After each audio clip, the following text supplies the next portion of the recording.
සුබ දවසක් හැමෝටම. ඉතින් ඔන්න නුවර ආසිරි හොස්පිටල් එකේ වීඩියෝ එකක් මේ ගෙනාවේ. මේ වීඩියෝ එක අනිවාර්යෙන් ෂෙයා කරන්න හැමෝම දැනුවත් වෙන්න. පොඩි දැනුවත් කිරීමක් කරන්නේ. මේක වැරදි වැඩක් නෙමෙයි. මේ මේක නම්බර් 7. මේකේ මම නතර වුණා දැන් දවස් දෙකකට කලින් ඇවිල්ලා. දැන් රිසෙප්ෂන් දුවනවා. ඉන්නේ නැහැ. උත්තර දෙන්න බෑ. හරි? මේගොල්ලන්ගේ ප්‍රශ්නයක් නෙවෙයි මෙතන තියෙන්නේ. මේක සිස්ටම් එකේ ප්‍රශ්නයක්. මේ මිනිස්සු රස්සාවක් කරන්නේ. මම මෙතෙන්ට ඇවිල්ලා ඇඩ්මිට් වෙනකොට මගේ ඇඩ්මිෂන් එක ලියන්න පැය එකහමාරක් ගියා මේගොල්ලෝ.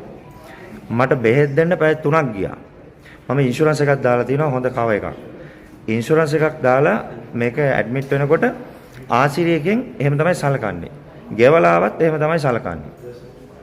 ඉතින් දැන් මාව ඊයේ හවස ඩිස්චාර්ජ් කරා ડોක්ටර්.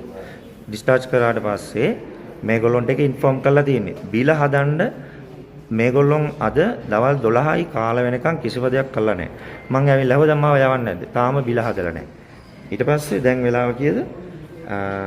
1යි කාලයි. 1යි කාල වෙනකන් තාම බිල නැහැ. මේගොල්ලෝ මෙහෙම කරන්නේ ඇයි කියලා මම දන්නේ නැහැ. සමහරවිට දවසක් වැඩියෙන් තියාගෙන charge කරන්නද? මොකද්ද කියන්නේ මම දන්නේ නැහැ. මේක ඉන්න නර්ස්ලා නම් ප්‍රශ්නයක් නැහැ. හොඳයි ඒගොල්ලෝ හොඳට ඒ අවශ්‍ය පහසුකම් සැපෙවුවා. නමුත් මම මේ කියන්නේ ආසිරියකේ මේක බලන කවුරු හරි ඉන්නවා නම් මේ සිස්ටම් එක කන්ට්‍රෝල් කරන මෝඩේ අන්නේ මෝඩයට කියන්නේ මිනිස්සු අපහසුතාවයට පත් කරන්නේ නැතුව මේක වැදගත් ආයතනයක් කියලානේ අපි හිතාගෙන ඉන්නේ. මේ පළවෙනි පාර නෙමෙයි දෙවෙනි පාර. කලින් පාරත් මේ වගේම ප්‍රශ්නයක් වුණා. ප්‍රශ්නයක් වෙලා ඒ වෙලාවේදීත් ඒ ප්‍රශ්නේ වුණාට පස්සේ මම ගියා යන්න හොස්පිටල් එකේ. ඊට පස්සේ තමයි මම නැවත බිල සෙටල් කරේ. මේ දෙවෙනි වතාව. ඒ නිසා මම කියන්නේ කවුරු හරි කෙනෙක් ආසිරි හොස්පිටල් එකට එන්න ඉන්නවනම් මේ පිළිබඳව දැනුවත් වෙලා ඉන්න. මොකද මේගොල්ලෝ ඇඩ්මිෂන් එක ගන්න වෙලාවේ ඒ ලෙඩාට heart attack එකක් තියෙනවා ඌ මැරෙනවා ඒක. ඇයි? පැය 3ක් යනවා බෙහෙත් කරන්න. මං කියන්නේ බොරු නම් මං ඇඩ්මිට් කරපු වෙලාව බලන්න පුළුවන්. මාව ડોක්ටර් බලපු වෙලාව බලන්න පුළුවන්. මට බෙහෙත් දීපු වෙලාව බලන්න පුළුවන්. මං කියන්නේ බොරු නම්. හරි? ඒ නිසා මේ නුවර ආසිරි හොස්පිටල් එක ඉතාම මනුස්සෙට අර මේ මූලිකවම කරන්න ඕන ප්‍රතිකාර ටික කරන්නේ බොහොම පරක් වෙලා ප්‍රමාදයි.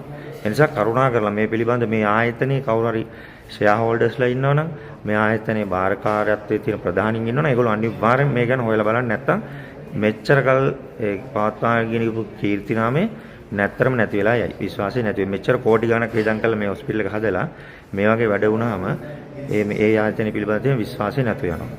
හරි? හැමදේම මම කියන්නේ බුද්ධියෙන් තේරුම් ගන්න. පුංචි දැනුවත් වීමක් වුණා නම් මේ වීඩියෝ එක ෂෙයා කරන්න හැමෝටම ලංකාවේ හැමෝම දැනුවත් වෙන්න මේ ගැන. ප්‍රයිවට් හොස්පිටල් වල ඉන්ෂුරන්ස් දාන්න එපා වැඩක් නැහැ තේරුමක් නැහැ. ඒක account එකකට දාගෙන මාසෙට 10 ගාන ඒක දාගන්න මාසෙට ඊට පස්සේ ඔයාලට අදිසියක් වුණ වෙලාවට ගන්න පුළුවන්. ඔය ඉන්ෂුරන්ස් වලින් කරන්නේ තනිකර බොරු. අපේම සල්ලි අපිටම ගහන වැඩක් වෙන්නේ. ඉතින් ඔය පේනවනේ ඉන්ෂුරන්ස් දාලා ගියත් ඒවා හරියට වෙන්නේ නැහැ.